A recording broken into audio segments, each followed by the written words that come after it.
അത്യുന്നതിൻ്റെ സംരക്ഷണത്തിൽ വസിക്കുന്നവനും സർവശക്തിൻ്റെ തണലിൽ കഴിയുന്നവനും കർത്താവിനോട്, എൻ്റെ സങ്കേതവും എൻ്റെ കോട്ടയും, ഞാൻ ആശ്രയിക്കുന്ന എൻ്റെ ദൈവവും എന്ന് പറയും.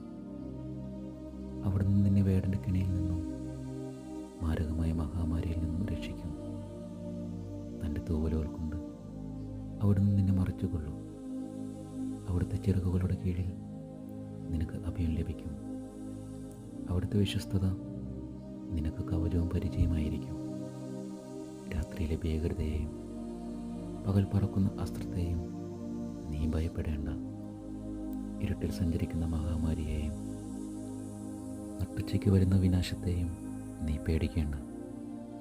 നിന്റെ പാർശ്വങ്ങളിൽ 1000 മരിച്ചു വീണേക്കാം, നിന്റെ വലതുവശത്ത് 10,000. എങ്കിലും നിനക്ക് ഒരനർത്ഥവും സംഭവിക്കുകയില്ല.